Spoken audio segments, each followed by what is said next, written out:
Hey, what's going on, guys? Visionary CJ here. Before we get into this next episode, I want to let you guys know that we do have a Patreon account up, patreon.com/yourvisionarypodcast. And we're looking for subscribers, looking for supporters. You know, it takes a team to make this thing work, man. It's not just me. You know, it takes monetary efforts and just labor.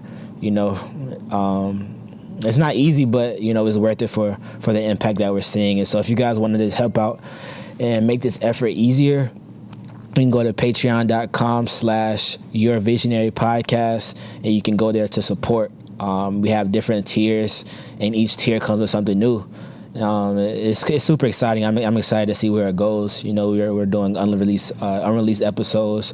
We're doing mini vlogs, like one from 10X Growth Con, behind the scenes footage. We're doing merchandise, copies of the Positive Affirmation Guide signed, some other cool things. So just go to that link, patreon.com/yourvisionarypodcast, and check everything out. I'm super excited to have you all as supporters. And if you have any questions, you can email me at visionarycj@gmail.com.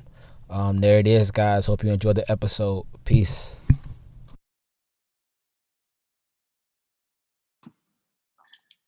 Ladies and gentlemen, welcome to Your Visionary Podcast. Today we have a special episode. We have the founder of the Male Entrepreneur, speaker, podcaster. We have Purdeep. How are you doing, man? Hey, Christian. Good. I'm doing awesome, man.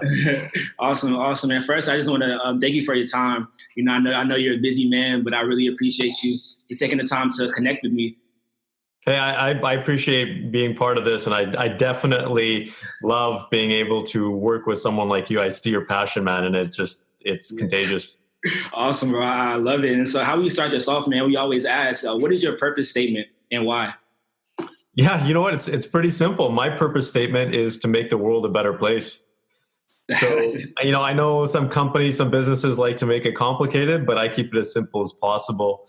Yeah. And that literally just came from when I was a kid. I always wanted to see people happy. I wanted to see people have the basic necessities in life. Mm-hmm. And I still remember those moments when I was a kid when we used to have some neighbors who were Jehovah's, and they would come over and drop off a pamphlet. And then on the top cover, they would always show animals, people, just like a perfect harmony of life. Yeah. And that still resonates with me today. So, you know, it's really all we can do here. We're put on this earth for a reason. And I think it's one of them for everybody should be to help someone else. Yeah, man, I agree. And I think the quicker people realize that, you know, the better themselves and other people will be, you know, definitely. And so just take us through your story as to why you got into, you know, how you got to where you are today. Oh, wow. So where do I start, man? Well, the first thing is I grew up so I'm from Canada, and I grew up in a small town called Kelowna, British Columbia. And I grew up part of an immigrant family. My parents came here from India, and I was born here. And my parents literally, they didn't know much in terms of the language and any skills or education. So they started working on an orchard. And from there, they bought their own orchard. And I was literally raised on an orchard as a kid. Wow. Yeah, it's funny. Sometimes my parents would, as kids, as babies, put us in an apple bin while they'd be picking. Wow, that's awesome.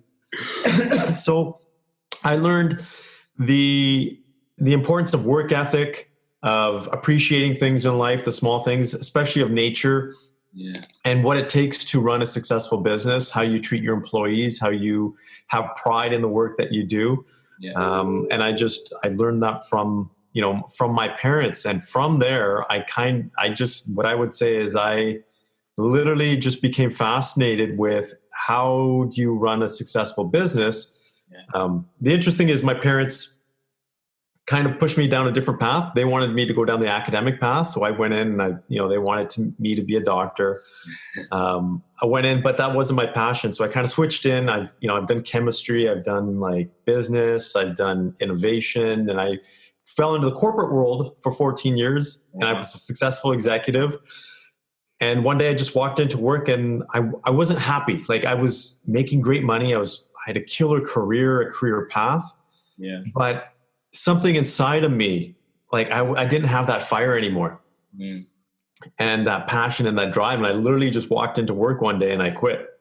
Wow. Yeah. And everybody looked at me like, and even my family to this day, they're just like, you looked kind of crazy when you did that. Yeah. So from there, my passion, I have obviously a business background. That's my expertise. My goal when I was in the corporate world was to be a CEO of a major corporation in Canada, and I was well on my path to get there. So I have a strong expertise in business, and what I found was a lot of business owners and entrepreneurs don't know how to run a business. Yeah. And I would help them from that aspect. And that kind of morphed into a number of things. I've always been a big believer since I was like 19 years old, really into personal development, psychology. How do you perform at your highest level? How do you be happy? And I realized that not everybody did that. Not everybody has the skills or the knowledge, or the interest that I had in that. And as I was coaching people, I was helping them in their personal life as well.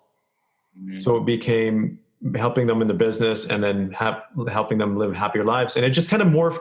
Long story short, I'm helping guys now, particularly the male entrepreneur, because guys face a big challenge because they're thought of as the man of the household. They're thought of as a pillar. And running a successful business and a happy family can be tough. Yeah. And so there's that pressure. Everybody thinks, it's easy to be a guy. But when you're married, when you have kids and you have a wife and you have all the expectations, it's not that easy. But here's the thing, guys don't like to talk about it, right? We like to be macho. We like to say, hey, look, we got this all under control. But I can tell you without a shadow of a doubt, every male entrepreneur that I work with, from guys that make $1 million to guys that make $40-50 million, they all have the same challenges. Yeah, I believe it. And I think we, like now, especially in society these days, we lack transparency. We lack being authentic. And so we don't want to, share with our struggles, like what we're going through. But at the end of the day, like you said, everybody has them, no matter what scale you're on, you all struggle. You always, struggle with something, which I find that interesting.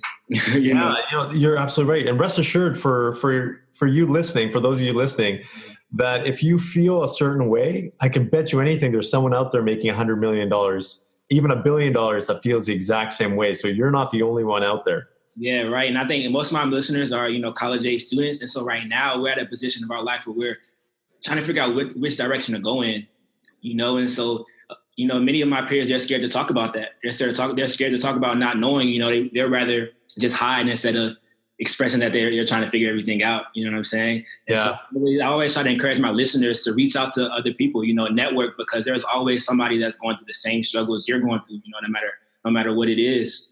Right. And so in terms of being an entrepreneur, would you say that you always have like an entrepreneurial bone in your body? You know what? I did. Yes. I always have.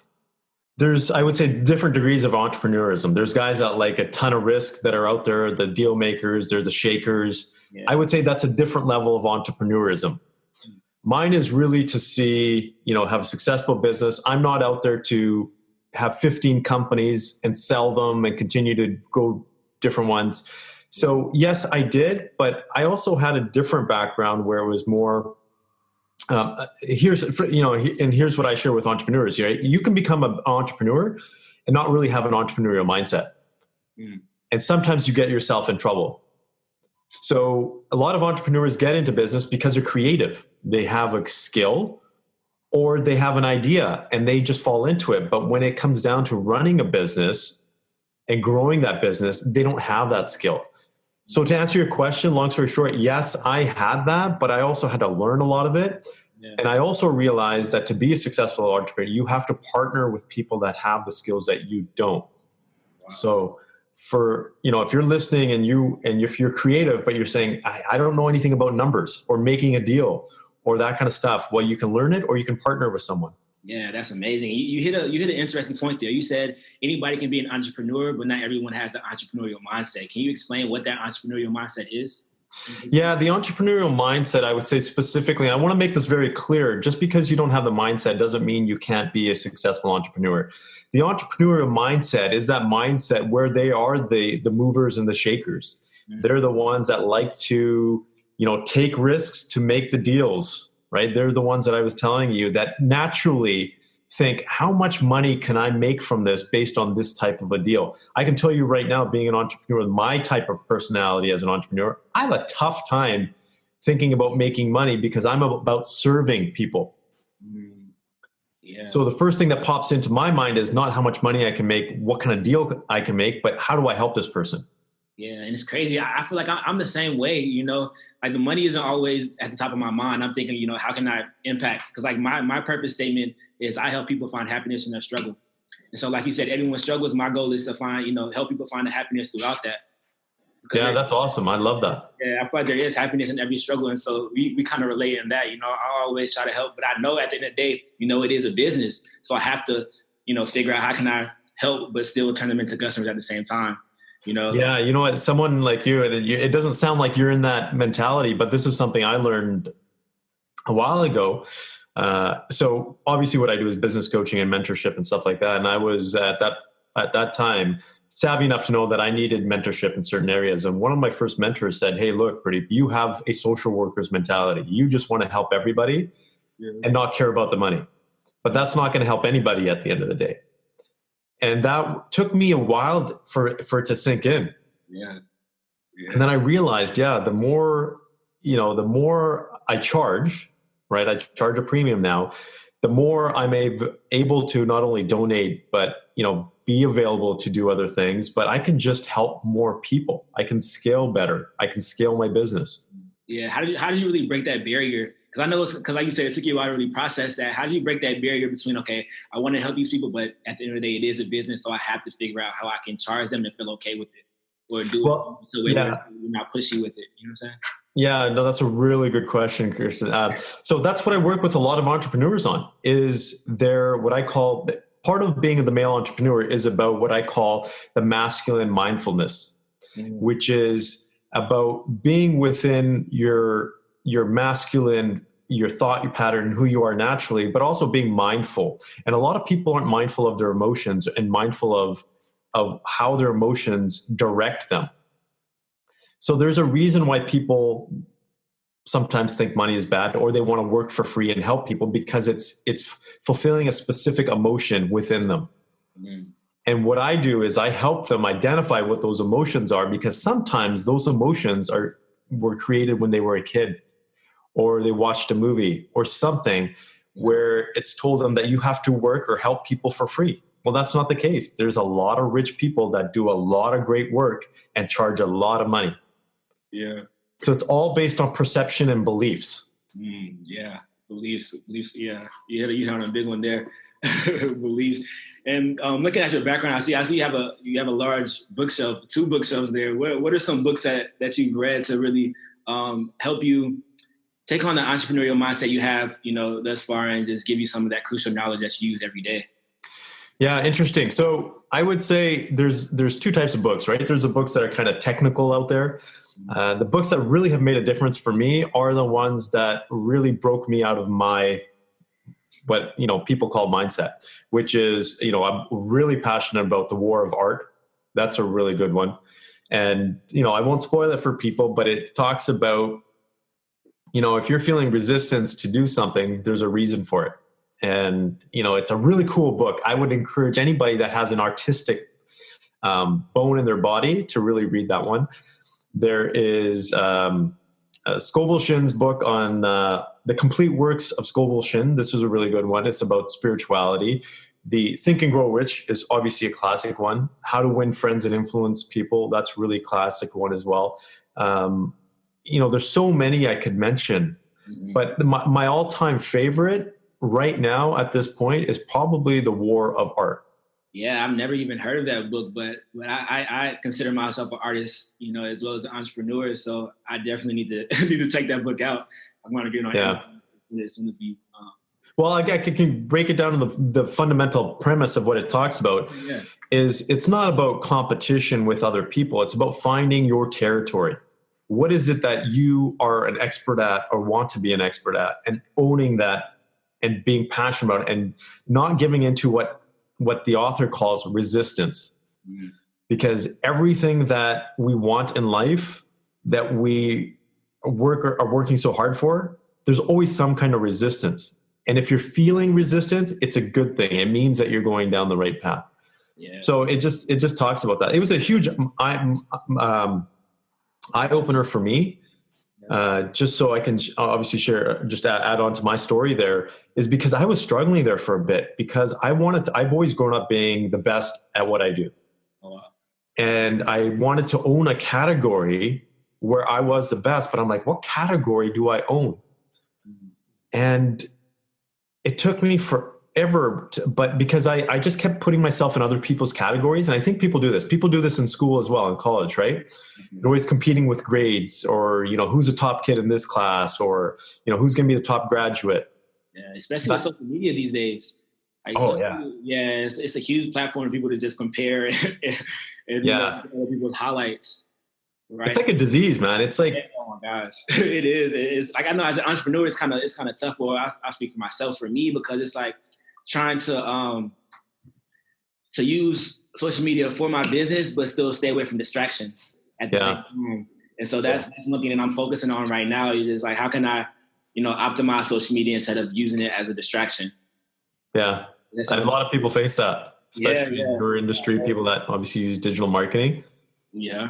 Yeah, but I always believe that awareness is the first step, in overcoming anything. Like, once you're aware of it, then it's the first step of overcoming it. Yeah, absolutely. You're absolutely right. That is definitely the first step. Right. And with the world of art, you hit on something interesting there. I was, I guess, kind of coaching a college student of mine who is trying to be an entrepreneur. He's actually a freshman in college. And I was just telling him about, online business and how to create a Shopify store. And then his mindset on it was like, well, yeah, I can do that, but can everyone do that? And I'm like, yeah, but anyone can do anything at the same time. So I'm like, it was hard to really come back with that, because I'm like, you have to change your perception on how you think about it. Yeah, I find it interesting how you say you have to find your unique category. Yeah, and so what are some steps to really find that that uniqueness that only you can give the world? Well, you know what? I'm going to jump on a whim here, because, this is my belief. Not that everybody needs to believe this or should believe this, but I believe that everybody's put on this earth for a reason and has a specific talent. And how big or small that talent is, you have a talent that no one else has.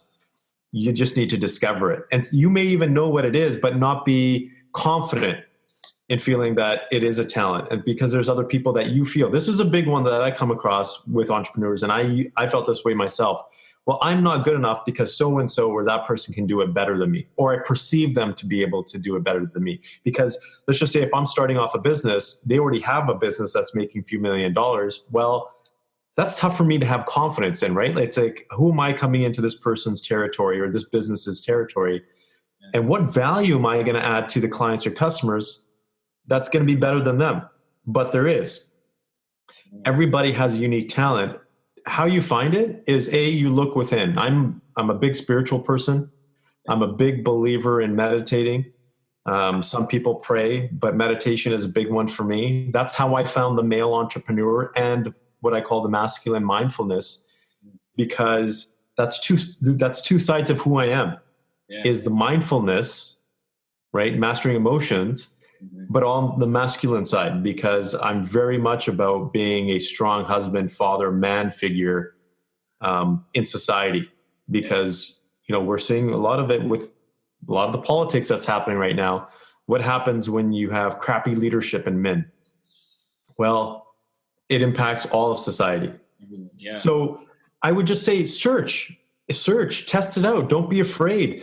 It's not set in stone. I've sold off 2 arms of my business. This is my 3rd arm, the male entrepreneur, and that I've kind of narrowed down and have finally felt that, wow, this is what I was meant to do. Really? Oh, I bet that feeling is amazing once you really realize, like, yeah, I've been doing this for a long time, but this is really it. I feel it in my heart. Right? Yeah, you know what it is. And when people talk about flow and creativity, I did innovation. That's my background. I did my MBA and I've gone to some schools for that. And when you get into the flow, what I call the mental spiritual flow, and I had this happen to me last night. I was up at 1:00 in the morning and I couldn't go back to sleep. Wow. And my wife's like, what are you doing? I had all of these thoughts flowing through my brain that I was literally just making notes. And I was tired to such a point that I was like, I need to go to sleep. You know what? Just stop. But it wouldn't stop coming. I'm telling you, when you're in that direction, this is another premise. And I apologize if I'm going on a sidetrack here, but this is what, I really teach and it works for people is that when we talked about resistance on one hand, but there's a point in time when you get, whether it's in your business or your personal life, where things just fall together naturally, where you break past the resistance and things just start to flow. Yeah. And just in your heart and your mind and your spirit that things are going down the right path. You have that faith. Mm-hmm. Yeah. That's so real. And I try to express that to my listeners. There is a certain flow that life is supposed to have. And it's like when you have these bad habits, they get you out of that flow. Whether it's even social media, if you're flowing, even scrolling through social media, that takes you off flow. But it's just really, really becoming aware of that flow starts with finding your passion, and that's really, it's kind of tough. Like for me, I found out that my gift was writing. And I've known for so long, like even when I was a kid, my mom would read some papers that I turned in for class. She was like, "You wrote this? This is really good." But growing up, I played basketball. And so my mindset was like, oh yeah, I want to be in the NBA. I want to go to college, play basketball. And I really just had to, like you said, meditate. Like I went on a period, a year, I took off from school and I just went traveling. And it was really like a spiritual journey for me. And through that time, I was writing, so much. And it became something that I loved. Right. And from there, I ended up publishing 2 poetry books. And I have one book coming out. I have one book coming out this month. It's called The Positive Affirmation Guide. And so I'm super excited about that because it's all about just speaking things into existence, using your voice, right? Just saying those positive affirmations, whether it's even in meditation, just saying those positive affirmations out loud and figuring out like why you're here, like your purpose, because that's what it's about, right? We're all here for a reason, Yeah, exactly. And just to, a lot of people make life a little bit way too tough. Yeah. Right. It's just, life is too short. You just got to live it and be rather than trying to. A lot of people, this is something that I learned is a lot of people are so focused on doing, but they forget to be. Wow. Yeah. That's so powerful. And I was reading, cause I'm a big fan of Eckhart Tolle. And so I think it was the book, A New Earth. And he was saying like a lot of people, they try to say I am and put something on the end of that. Like I am an entrepreneur, I am a doctor, instead of just saying I am and leave it at that. Like, like I am. Yeah. Just simple, right? Yeah, it's so simple. But like you said, people do try to make it tough. But well, you know what? We're on the same page here. I do blame a lot of social media technology today. I'm a huge believer in technology. I think AI is great. Machine learning is great. But I think in the other aspects, because I was walking downtown a few weeks ago in Toronto, and I was looking at everybody. I was like, what the heck's going on? 99% of the people were on their cell phones, even when they were a group of people just sitting together. And I was just like, this is not society. No wonder people are getting anxiety, stressed out, trying to compare themselves, don't feel like they're enough. Yeah. Yeah, man, I totally agree with that, man. It's really crazy. And so I have a question for you. Yeah. So 10 years ago, did you envision yourself being who you are today with The Male Entrepreneur? No. 5 years ago, I wouldn't have. Really? Yeah. What was going through your mind then when maybe like 5 years ago? Well, I was at that time, 5 years ago, I was still in the corporate world. I was I wouldn't say stuck in the rat race. Wow. I was, again, I was making great money. I was a successful executive, but I wasn't happy. It was impacting me. I was just I was living to the beat of someone else's tune. Yeah. I had my hands in someone else's, or my destiny in someone else's hands. And I honestly did not thought, although it was inside of me, I always wanted to, I always wanted to be an entrepreneur myself and have a business. My parents continued to have a business. Yeah. But it just, one day I just couldn't take it anymore. I said, you know what? Enough is enough. Yeah. And I think a lot of college students, they have, they kind of have dreams of being an entrepreneur or just owning a business, but they have the mindset. It's like, okay, I can't do it right now. I have to get my degree, get a job, just go through that. Like, what advice would you give to them to break out of that limiting belief mindset? Well, I would say do it while you're young, because here's the thing. I had 2 kids, right? 2 young kids, and my wife, who's got some pretty high standards. And, to not take a paycheck, to go cold turkey and say, I basically I burned all bridges, cut off all ties. And I said, I'm going to do this. If I can do it, anybody can do it. That's the thing. You want to do it while you're younger. Who knows? It might not be your time. It might not be your path at this moment to start your own business. Even if you get a job or a career and it's 5 years down the road or 10 years down the road, deep down, when you have that itch, you have that urge, take it, because you never know, right? Mm-hmm. You never know when your time is up. My father passed away a couple of months ago. So I know that feeling. I'm living that feeling in terms of life is too short. Mm-hmm. You have to take those. And here's a quick stat for the people that are listening. In the US, you can start a business within less than a week. In other countries, sometimes it takes 6 months. So you are very fortunate. I'm very fortunate living in Canada, but you guys are even more progressive when it comes to entrepreneurship in the US. Yeah. You are living in the country that promotes entrepreneurs and entrepreneurship. Take advantage of it. Yeah, and especially in where I am. I'm at my university, Kennesaw State University, but we're 20 minutes away from Atlanta. And Atlanta right now is one of the thriving entrepreneurial scenes in the US, right? But people don't really take advantage of it. And I think it could be because of that limiting belief or just the fear to embrace risk-taking. And so how did you learn to embrace risk-taking?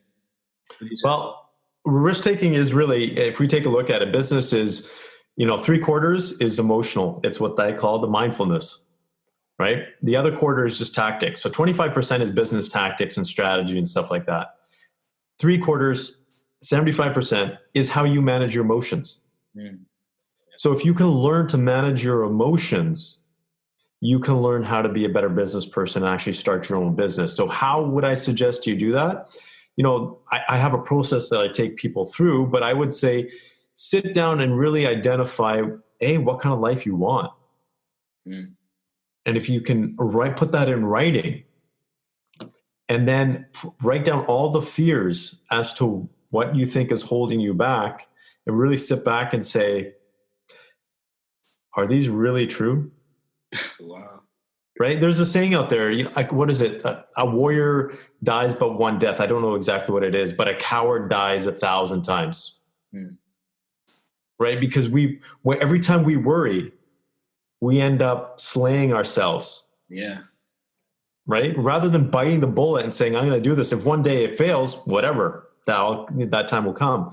But if I'm going to sit here and worry about it, I'm doing that every single day and every single moment. That's 10 times worse. Right? It takes 10 times as much time too if you're doing it every day, because there's no progress. Even with the failing, you learn from that failure and you're actually taking action steps to try to reach a goal. But it's once you fail, you learn. As not doing anything, you don't learn anything except how to worry more. No, if we take a look at spirituality and science, so I have a science background. Right. That's what I did in university. I'm not, a big foo-foo person. But I'm big into spirituality because science has proven that there's more out there in the universe than we think. And what we think in terms of our thoughts attracts the things in our life. Mm. So when people are thinking about fearful thoughts, that's what they continue to attract. It's proven by science. It's proven by science that what you think, you set off a certain frequency, a wavelength into the universe. And that attracts matter that is similar to that frequency. So if you're throwing out fear there all the time, that's what you're getting back. Yeah, it's crazy. I think I was listening to, I don't know what I was listening to, but it was a story of an old man. He was walking down the street and he saw a huge German Shepherd. And the German Shepherd was just growling and he was fearful. And so he was like, I can't do it, I can't go. He walked the other way. And there was a little girl licking a lollipop going down the same street. And when the dog came up to her, he just started licking her, right? Yeah. You could tell that fear. When you give off that fear, it's kind of contagious, but it's energetic, everything around you can feel that as well. Whether if you're just calm and comfortable, you feel that as well, and you get comfortable, also, right? Yeah, absolutely. Yeah, it's crazy. I find it's wild. But another question for you: what's the most important thing you've learned about leadership, and how has it been proven invaluable? Wow, when it comes to leadership, there's so many things. The simplest thing, you may have heard this 10 times, but really walking the talk. Yeah. Being authentic, walking the talk, because you, as an entrepreneur, and this is just my philosophy, but every time you make a business deal, every time you hire an employee, every time you fire an employee, or you get a new client or your new customer, you're dealing with people. And as a leader, you need to be able to relate to people. And so having that ability to understand people's emotions. So if you're more caring, your staff are going to be more caring, and they're going to care about your clients more. But if you're telling your clients or your staff to give the best service to your clients, yet you're, I'm just going to say, an a-hole, it's not going to work. Right? People model your behavior. And this is something as a parent, I've learned very, and I have to be very conscious, because we're human, right? I make mistakes. I say things sometimes that I shouldn't say around my kids. But here's the fact: your kids, basically, by the time they're 8 years old, you've basically shaped their being, how they make decisions, who they are for the rest of their life, unless they decide to change otherwise, unless they're aware. So be conscious of how you act around people, especially children, because as a leader, you have an influence. You have an influence on people. Yeah. And one quote that I say almost every day, I say, be the change you want to see. Right? Yeah, absolutely. I gotta live myself. I have to be the change that I want to see. Like right now, I want to see less people on social media, less people trolling on social media. And so it's like with me, I can't be doing that. Because I want to be that change. I don't want to be in a public place and just be on my phone. Like sometimes I have to just embrace that awkwardness, because it is kind of awkward, when you're on your phone in public, everyone else is on their phone, and you're just like looking at what do I do, right? But it's just like, that's a change I want to see, so I have to really be that, right? And you know what it reminds me of? It's like being the sober person in a drunk party, right? I've had that time when I was younger, when I was just like, I'm just going to quit drinking for a year. I'm not going to drink. And man, that was the oddest time, because being around all my drunk friends, I was like, what the heck is this? It was like Twilight Zone. Yeah, it's awkward. It's awkward, but you just have to embrace that. And so we talked a lot about entrepreneurship, and one main aspect of entrepreneurship, I believe, is failure, right? So can you talk about like a business setback that you've had and how you've overcame it? Oh yeah, absolutely.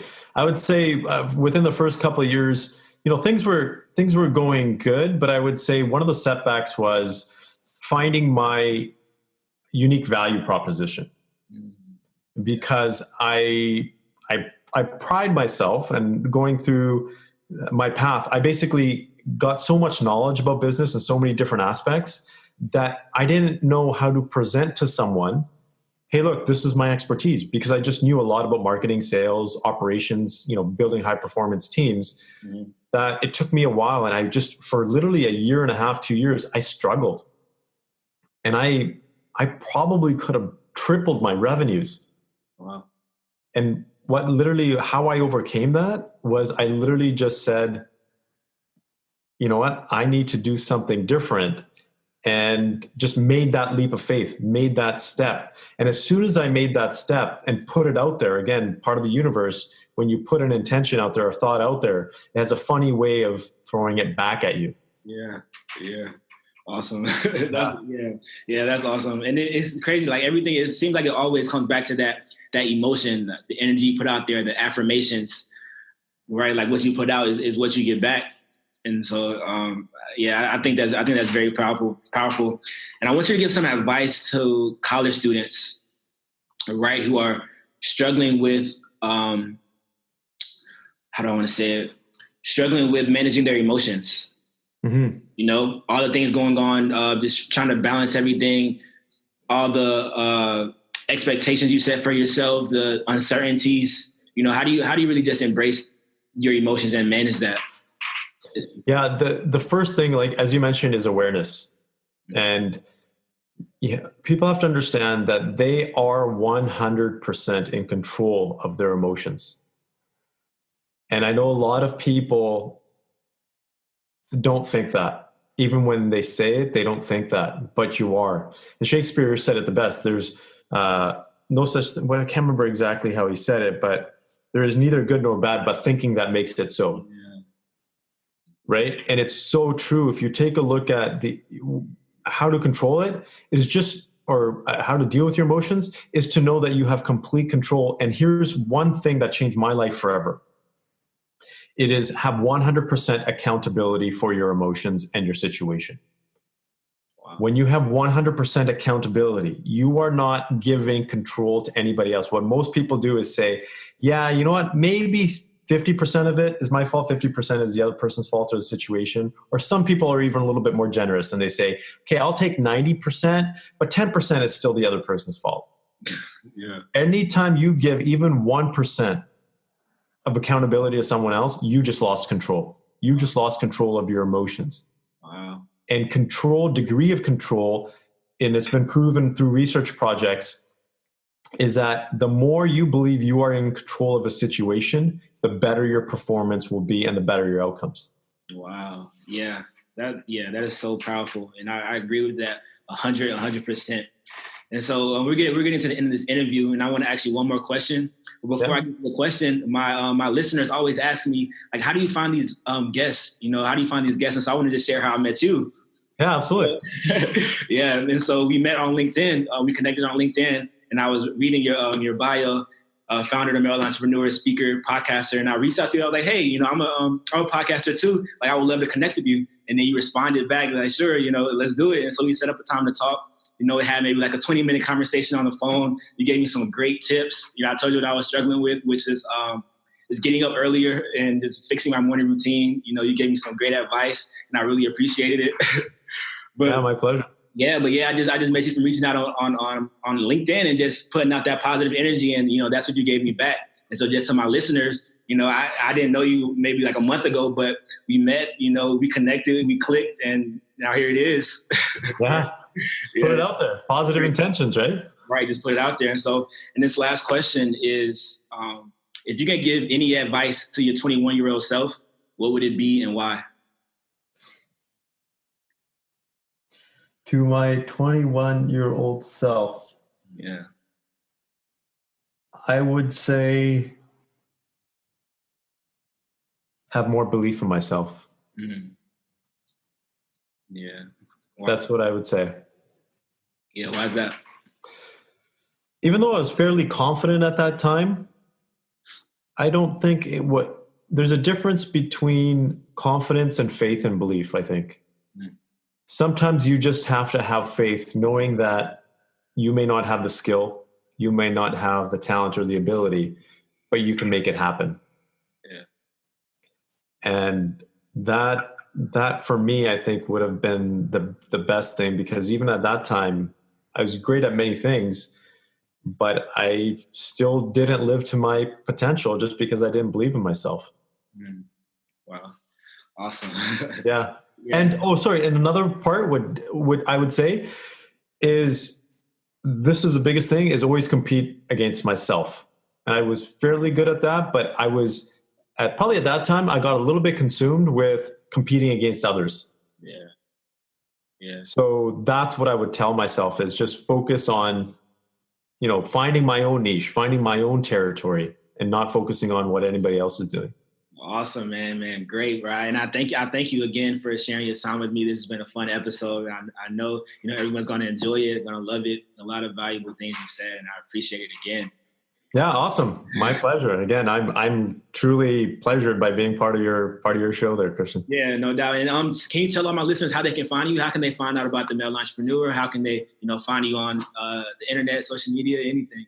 Yeah, so most of the social media profiles, it's the Male Entrepreneur. The website is actually just being reconstructed right now, themaleentrepreneur.com. You can also go to purdeepsangha.com. And I have a podcast of my own, which is The Male Entrepreneur. So you can find me there as well. Awesome, man. Great. All right. It was fun talking to you, man. Take care. Yeah, take care. And so this part of the episode is what I call the Visionary Minute. where I go over 5 crucial things that stuck out to me throughout the episode. And the first thing I want to hit on is, he said, to be a successful entrepreneur, you must partner with people who know what you don't. And so I thought that was super important, because there are always people who specialize in what you don't specialize in, and vice versa. And number 2, entrepreneurs are the movers and the shakers, and they're the ones that take risks and make deals. And I've heard this so many times. You have to take risks in order to be a successful entrepreneur. And number 3, he believes that everyone is here for a reason, and everyone has their own unique talent. And I believe the same thing. I believe we all have a special gift that no one else has except for us. And we just have to figure out how to identify that. That's one of the purposes of this podcast and why I do what I do. And number 4, he said bad habits get you out of your flow, and even scrolling through social media gets you out of flow. And I believe that we are creatures of habit. I believe that life should flow. And when we do things that take us out of that flow, kind of sets us back. And I see that in my own life. And number 5, he said the most important leadership lesson he's learned was the simple thing, to walk the talk and be authentic. And that's self-explanatory. I think being transparent is super important, especially today, when a lot of people are just faking. It's important to be yourself, be real. What I'm saying? And people will be able to relate to that. There it is, the Visionary Minute. And once again, if you guys want to support, want to sponsor, go to patreon.com/yourvisionarypodcast. And if you all are in the Kennesaw or Atlanta area, I will be a part of an entrepreneur panel in Kennesaw at Kennesaw State University on Wednesday, February 20th from 5 p.m. to 6:30 p.m. It'll be in the Burrs Building, room 372. It'll be super dope. I'll get the chance to talk about some of my failures and challenges and successes through my entrepreneurial journey, and I think it'll be dope. And so, if you are in that area, please come out, show your love. I would love to meet y'all in person. There it is. See you. Peace.